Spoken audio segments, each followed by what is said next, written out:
దేవునికి మహిమ కలుగునుగాక.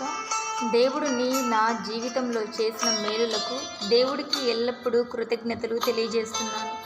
దేవా, నీకే స్తుతి మహిమా స్తోత్రము, వేలాది వేల కోట్లాది కోట్ల కృతజ్ఞతలు నా తండ్రి. ఆమేన్. ఈరోజు సువార్త పఠనము మార్కు సువార్త 9వ అధ్యాయము 14 నుంచి 29వ వచనం వరకండి. వారు తక్కిన శిష్యులను చేరుకొని అచట పెద్ద జన సమూహము కూడియుండుట చూచిరి. ధర్మశాస్త్ర బోధకులు కొందరు శిష్యులతో తర్కించుచుండిరి. యేసును చూడగానే ప్రజలు మిగుల ఆశ్చర్యపడి పరుగున వచ్చి ఆయనను నమస్కరించిరి. వారితో, మీరు ఏ విషయమును గూర్చి తర్కించుచుండిరి అని యేసు శిష్యులను ప్రశ్నించెను. జన సమూహములో ఒకడు, బోధకుడా, మూగదెయ్యము పట్టిన నా కుమారుని తమ యొద్దకు తీసుకొని వచ్చి తిని, భూతము వీనిని ఆవేశించినప్పుడెల్లా నేలపై పడవేయును. అప్పుడు వీడు నోటి వెంట నురుగులు క్రక్కుచు పండ్లు కొరుకుచు కొయ్యబారిపోవును. ఈ దయ్యమును పారద్రోల మీ శిష్యులను కోరి తిని అది వారికి సాధ్యపడలేదు అని విన్నవించెను. యేసు వారితో, మీరు ఎంత అవిశ్వాసులు! నేను ఎంత కాలము మీ మధ్య నుండును, ఎంతవరకు మేము సహింతును? ఆ బాలుని ఇటకు తీసుకొని రండు అనగా వారు అట్లే వానిని తీసుకొని వచ్చిరి. యేసు చూచిన వెంటనే ఆ దెయ్యము వానిని విలవిలలాడించి నేలపై పడవేసి అటూ ఇటూ దొర్లించి నురగలు క్రక్కించెను. ఈ దుర్భవస్థ ఎంత కాలము నుండి అని యేసు ఆ బాలుని తండ్రిని అడిగెను.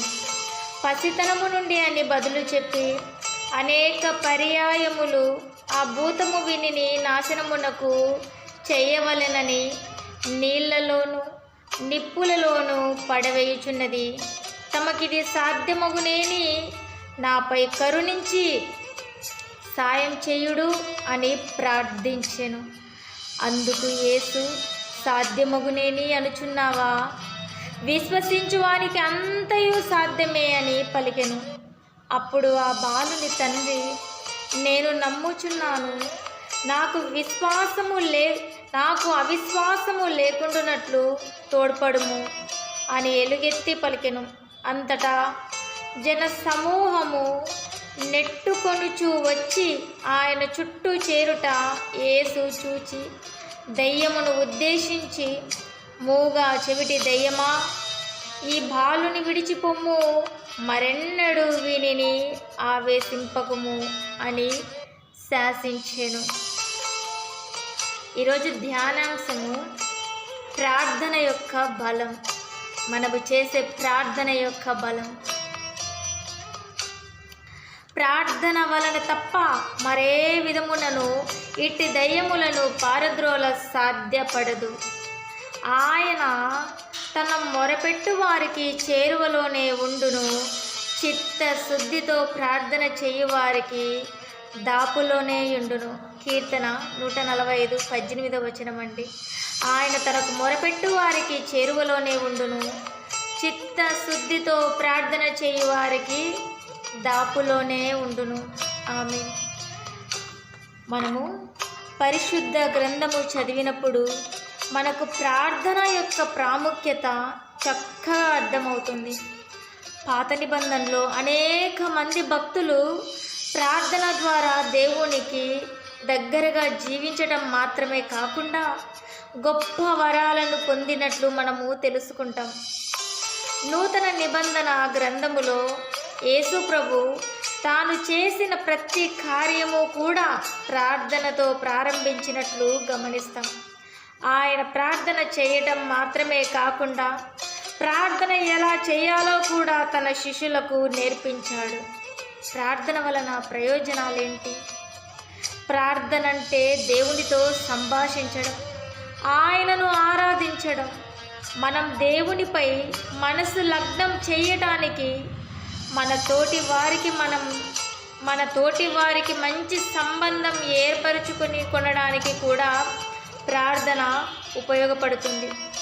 ప్రార్థన స్వీయ ఎదుగుదలకు తోడ్పడమే మాత్రమే కాకుండా ఇతరులకు ఆశీర్వాదకరంగా ఉంటుంది. ప్రార్థన మన విశ్వాసాన్ని బలపరుస్తుంది. దేవునితో మన బంధాన్ని బలోపేతం చేస్తుంది.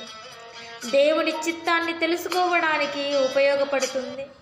మంచి నిర్ణయాలు తీసుకోవడానికి ప్రార్థన ఉపయోగపడుతుంది. శోధనలు జయించడానికి ప్రార్థన ఎంతగానో ఉపయోగపడుతుంది. ఆందోళనలను పోగొట్టుకోవడానికి ప్రార్థన ఉపయోగపడుతుంది. సైతాను నుండి విముక్తిని పొంది దేవుణ్ణి జీవితంలోనికి ఆహ్వానించడానికి ప్రార్థన ఉపయోగపడుతుంది. ప్రార్థించడం నేర్పమని యేసు ప్రభుని వేడుకుందాం. నిజంగానే చాలామంది ప్రార్థన రాలేదని బాధపడుతుంటారు.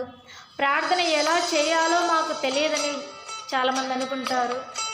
ఎలా ప్రార్థిస్తే దేవుడు త్వరగా ఆలకిస్తాడని కూడా చాలామంది అంటుంటారు.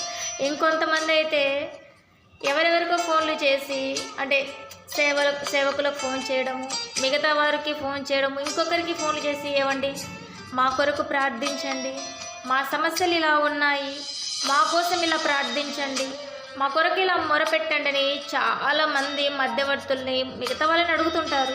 కానీ నీ జ్వరానికి, నీ వ్యాధికి నీవు మాత్రమే మెడిసిన్ వేసుకోవాలి.